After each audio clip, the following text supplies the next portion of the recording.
فسا دیا، کسی نے نصف کر دیا، مگر عائشہ کی بات نہیں کیا، اس قدر کیا خدا کے نام کی سوا جو کچھ نالا کر دیا، میرے تحریر کی ستاسی مستقیم قابل قدر سلوک رسو۔ یہ ماہ سفر کا مہینہ چل رہا ہے، کسی مہینہ کی نسبت سے پچھلے جمعہ کے خطبہ کے اندر ہجرت کا موضوع شروع کیا تھا کہ علیہ الصلوۃ والسلام اللہ کے حکم سے جس وقت مکہ مکرمہ کو چھوڑ کر مدینہ منورہ کی طرف تشریف لے گئے، اس سفر کے اندر آپ صلی اللہ علیہ وسلم کا اللہ نے جو رفیق سفر، جو ساتھ میں جس ساتھی کا انتخاب کیا وہ خلیفہ اول پیغمبر کا یار حال یار وفاد سیدنا صدیق اکبر رضی اللہ تعالی عنہ کے پچھلے جمعہ کے خطبہ کے اندر یہ بات چلی تھی کہ وہ لوگ یاد اس وقت آگ کے اندر پہنچ گئے، ابو جہل اور اس کا لشکر علیہ الصلوۃ والسلام کو ڈھونڈنے کے اندر مصروف ہے کہ معاذ اللہ حضور علیہ الصلوۃ والسلام ملے اور آپ کو قتل کر کے ہمیشہ کے لیے کام ختم کر دیں، لیکن اللہ کی تقدیر کے ساتھ، اللہ کی قدرت کے ساتھ کون مقابلہ کر سکتا ہے؟ مفسرین لکھتے ہیں کہ قرآن مجید کی یہ جو آیات مبارکہ ہے اِلَّا تَنْصُرُوهُ فَقَدْ نَصَرَهُ اللَّهُ، آپ علیہ السلام نے ہجرت کی لیکن نصرت خود اللہ تبارک و تعالیٰ خود کر رہا ہے۔ مختلف جگہوں پر آپ علیہ السلام مکہ کے اندر بستر بے آرام فرمانے تو سارے کے سارے کافر گھر کو گھیرے کے اندر لیے کھڑے ہیں، آپ علیہ السلام کے اللہ نے نصرت ایسی کی کہ ان 100 زنگی تلواروں کے اندر سے اپنے پیارے حبیب کو بچا کے نکالا ہے۔ پھر سیدنا صدیق اکبر کے دروازے پہ پہنچے، پھر حضور علیہ السلام اور ابو بکر کے گھر سے نکل کر تشریف لے جاتے ہیں۔ جس وقت دونوں ساتھی غار کے اندر پہنچ جاتے ہیں، پچھلے جمعہ کے اندر بات تفصیل سے گزر چکی ہے کیونکہ لمبا موضوع ہے، بڑے اختصار کے ساتھ میں ختم کرنے کی کوشش کروں گا۔ اب وہ لوگ دونوں غار ثور کے اندر موجود ہیں، اب مکہ کے سارے بڑے بڑے کافر سردار حضور کو اور ابو بکر کو ڈھونڈنے کے اندر مصروف ہیں، اور ابو جہل صرف ایک ہی رٹ لگائے ہوئے ہیں، اگر محمد کو ڈھونڈنا چاہتے ہو تو ابو بکر کو ڈھونڈو، جہاں ابو بکر ہوگا محمد انہیں میں نہیں ملے گا۔ اسے پتا تھا پیار کا، محبت کا، آپس کے اتنے قریب اور گہرے تعلق کا۔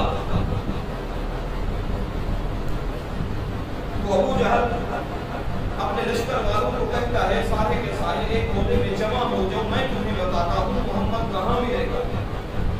جمع ہو گئے، جی بتاؤ کدھر ملیں گے؟ ابو جہل کہنے لگا اگر محمد کو ڈھونڈنا چاہو تو پھر ابو بکر کو ڈھونڈو، ابو بکر کے گھر چلو۔ اب سارا کا سارا لشکر ابو جہل لے کر سیدنا صدیق اکبر کے دروازے پہ آتا ہے۔ ابو بکر کے دروازے پہ آگے دستک دی،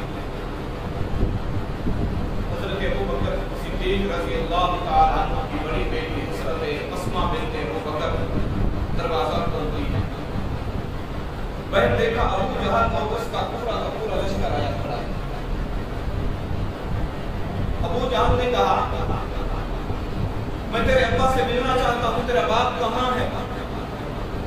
اس کو باہر بھیج، میں اس سے بات کرنا چاہتا ہوں۔ قربان جاؤں، ابو بکر کے گھرانے پر ابو بکر کی بیٹی نے یہ نہیں کہا کہ مجھے پتہ نہیں کہاں گئے، کدھر چلے گئے۔ حضرت اسماء رضی اللہ تعالی عنہا نے فرمایا مجھے پتہ ہے میرا ابا ابو بکر کہاں ہے، مجھے پتہ ہے حضور صلی اللہ علیہ وسلم کہاں ہے، لیکن بتاؤں گی نہیں، کیونکہ تو اللہ کے نبی کا دشمن ہے، تو میرے ابا ابو بکر کا دشمن ہے، تو دین اسلام کا دشمن ہے، مجھے پتہ ہے تو ان کو تکلیف پہنچانا چاہتا ہے، بتاتی ہوں، جانتی ہوں، لیکن بتاؤں بھی نہیں۔ ابو جہل کہنے لگا کیا؟ سیدھی بات کہ تجھے پتہ نہیں؟ ابو بکر کی بیٹی تھی، فرمانے لگی اگر آج جھوٹ بولوں تو پھر خیرات کے اندر لوگ کیا کہیں گے کہ سچے کی بیٹی تھی، جھوٹ بولا تھا۔ بیٹی ابو بکر کی تھی اور جھوٹ بولا، مجھے پتہ ہے کہاں ہے، نہیں بتاتی۔ بڑے بڑے سرداروں کے اندر، عرب کے سرداروں، بڑے لوگوں کے اندر ابو جہل کا نام آتا تھا۔ کہنے لگا چھوٹی سی بچی ہو کہ میرے آگے زبان چلاتی ہے، کہتی ہے کہ نہیں بتاؤں گی۔ اس ظالم نے اپنی طاقت پہ ناز کرتے ہوئے حضرت اسماء رضی اللہ تعالی عنہا کو تھپڑ لگا۔ جس وقت بچی کو تھپڑ لگا، وہ نومولود چھوٹی بچی، وہ عرب کا بڑا کافر پہلوانوں کے اندر اس کا نام آتا تھا، اس ظالم کے تھپڑ لگنے کی وجہ سے حضرت اسماء رضی اللہ تعالی عنہا بڑی تیز اور زور سے نیچے زمین پہ گری۔ جس وقت حضرت اسماء نیچے زمین پہ گرتی ہیں، سارے کے سارے لوگ والے پتھر ہیں، عرب کی ساری زمین پتھریلی ہے، پتھر حضرت اسماء کی پیشانی پہ لگتا ہے، حضرت اسماء کی پیشانی پھٹ گئی، آپ کے چہرے پہ ابو جہل کے تھپڑ کے نشانات ہو گئے، ہونٹ پھٹ گئے، دانت ٹوٹ گئے، سارا چہرہ زخمی ہو گیا۔ اس اتنی زور سے اس ظالم نے تھپڑ مارا کہ اس کے تھپڑ کی آواز کی وجہ سے محلے کے لوگ باہر نکل آئے۔ لوگ باہر آ کے دیکھتے ہیں چھوٹی سی بچی زمین پہ پڑی طرف نہیں ہے، وہ ظالم اپنے لشکر کو لے کے کھڑا ہے۔ لوگ آگے بڑے کہنے لگے ابو جہل تیری دشمنی نبی سے ہے، تیری دشمنی ابو بکر سے ہے، تیری دشمنی دین اسلام سے ہے، اس چھوٹی بچی کا کیا قصور ہے؟ تجھے شرم نہیں آتی؟ چھوٹی سی بچی پہ ہاتھ اٹھاتا ہے۔ لوگوں نے چھڑایا۔ جس وقت حضرت اسماء رضی اللہ تعالی عنہا اپنے گھر کے اندر دوبارہ داخل ہوتی ہیں، خدا کی قسم ابو بکر کی بیٹی تھی، روئی نہیں، چلائی نہیں، چیخو پکار نہیں کیا، ابا اور حضور سے کیا ہوا وعدہ پورا کرنے میں مصروف ہو گئی۔ کھانا پکانا شروع کیا، اپنے دوپٹے کو اتارا، اس کو پھاڑا، اس کے دو ٹکڑے کیے، ایک ٹکڑا دوبارہ سر پہ رکھا، ایک ٹکڑا چڑھا کے اس کی رات کو زخموں کے اوپر لگایا۔ لگانے کے بعد جس وقت کھانا تیار ہو گیا، وہی ابو بکر کی بیٹی، جس ابو بکر نے پیغمبر صلی اللہ علیہ وسلم کو 6000 فٹ کی بلندی پر لے کے اپنے کندھے پہ اٹھا کے چڑھا تھا، وہ ابو بکر کی بیٹی کھانا تیار کر کے کھانا لے کے اسی پہاڑی پر سفر کرنا شروع کرتی ہے، جس پہاڑی پر اس کے ابا نے حضور علیہ السلام کو اپنے کندھے پہ اٹھا کے سفر شروع کیا تھا۔ جس وقت حضرت اسماء رضی اللہ تعالی عنہ حضور علیہ السلام اور حضرت ابو بکر صدیق رضی اللہ تعالی عنہ کے سامنے غار کے اندر پہنچتی ہے، دسترخوان لگ جاتا ہے، جناب اسماء نے کھانا سامنے رکھا، حضور علیہ السلام کی نبوت والی آنکھ جس وقت حضرت اسماء کے چہرے پہ پڑتی ہے، حضور علیہ السلام نے دیکھا کہ حضرت اسماء کی پیشانی پھٹ چکی ہے، پٹی باندھی ہوئی ہے، پھر بھی خون رس رہا ہے۔ حضور علیہ السلام فرماتے ہیں اے اسماء بیٹی بتاؤ تجھے کیا ہوا، یہ خون کیوں نکل رہا ہے، تکلیف کیوں ہو رہی ہے؟ حضرت اسماء رضی اللہ تعالی عنہا خاموش ہیں۔ حضور علیہ السلام جناب ابو بکر کی طرف متوجہ ہوتے ہیں۔ ابو بکر اپنی بیٹی اسماء سے پوچھ کیا ہوا ہے، اس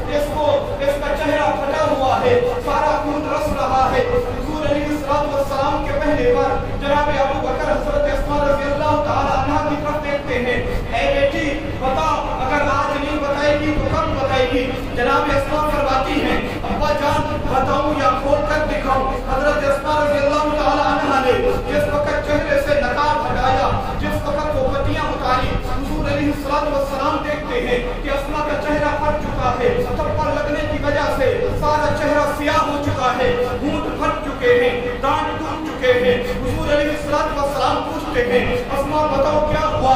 حضور علیہ السلام کو جناب اسماء فرماتی ہیں یا رسول اللہ ابو جہل آیا تھا اور آ کر آپ کا راز مجھ سے پوچھنا چاہتا تھا، وہ پوچھنا چاہتا تھا تیرا ابا ابو بکر کہاں ہے؟ حضور صلی اللہ علیہ وسلم کہاں ہے؟ یا رسول اللہ میں نے آپ کا راز رکھا، جس وقت میں نے ابو جہل کو آپ کا پتہ نہیں بتایا، ابو جہل نے مجھے تھپڑ مارا، میں زمین پہ گری، مجھے پتھر لگا، میرا چہرہ پھٹ گیا، مجھے زخم آ گئے، میرا چہرہ سارا کا سارا سیاہ ہو چکا ہے۔ جناب اسماء جس وقت یہ بات فرماتی ہے حضور علیہ السلام کی نبوت والی آنکھوں سے آنسو جاری ہو جاتے ہیں، آپ علیہ السلام رونا شروع کر دیتے ہیں۔ آپ علیہ السلام نے دعا کی یا اللہ ابو بکر اور اس کے خاندان پہ رحم فرما، اللہ ابو بکر اور اس کے خاندان پہ رحم فرما، اللہ ابو بکر اور اس کے خاندان پہ رحم فرما۔